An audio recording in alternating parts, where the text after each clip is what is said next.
Hey everyone, welcome back.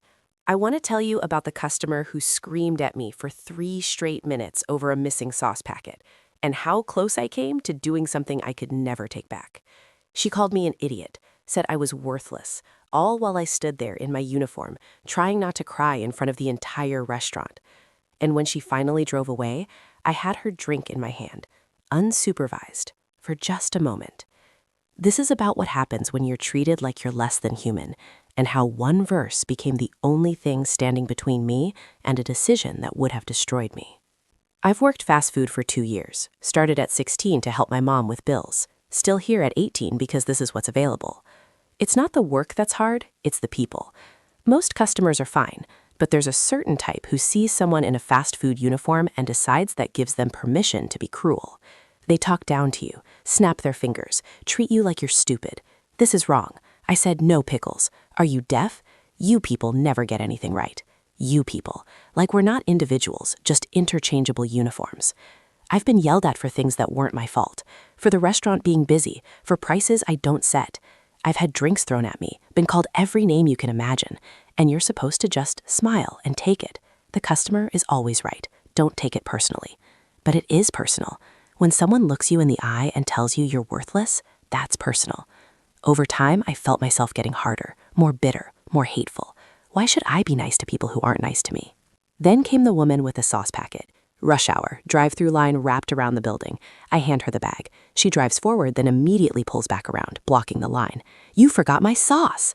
My manager comes over. The woman launches into a tirade. My manager apologizes, offers her a free meal. The woman drives off, still yelling. I go back to taking orders, hands shaking, blinking back tears. Then she comes through again, 20 minutes later. You gave me the wrong sauce. Are you stupid? Something in me snapped. I go to grab the sauce. That's when I see her drink sitting on the counter. Nobody's watching. The cameras don't point at this exact spot. I pick up the drink. And for about 5 seconds, I seriously consider it. She deserves it, a voice says. She treated you like garbage. My hand is shaking. I'm so angry I can barely think straight. Then my coworker Marcus appears next to me. He looks at me, looks at the drink. Don't, he says quietly. She deserves it. Maybe, but you don't deserve what happens to you if you do it.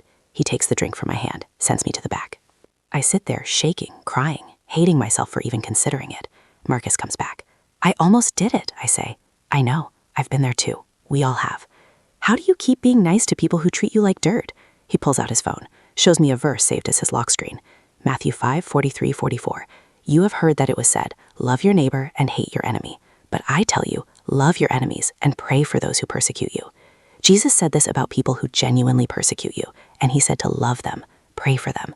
That's impossible on your own, but that's the point. You need God's help. He tells me he prays for every rude customer. I ask God to help them with whatever they're dealing with, because hurt people hurt people. That woman, she's miserable. Happy people don't scream at teenagers over sauce packets. He explains that Matthew 5:44 isn't about the customer, it's about me, about protecting my heart from bitterness that will destroy me from the inside out. That woman doesn't care if you hate her. She'll forget about you in 5 minutes. But if you carry that hatred, it'll eat you alive. That's why Jesus says to pray for them, not for their sake, but for yours.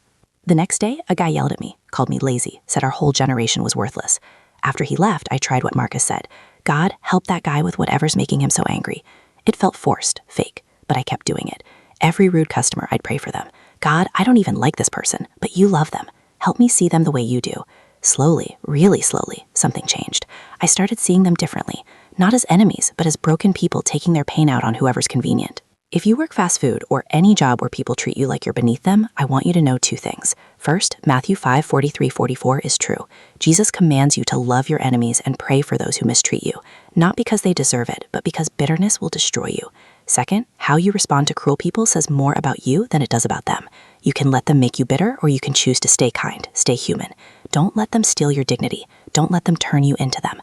Pray for them, even when you don't mean it, especially when you don't mean it, because that prayer protects your heart. You are not less than. You are not worthless. You are a child of God doing honest work, and that has dignity no customer can take away. Thanks for watching. Here are today's reflection questions. Have you ever been treated poorly at work or in public? And how did you stop it from hardening your heart?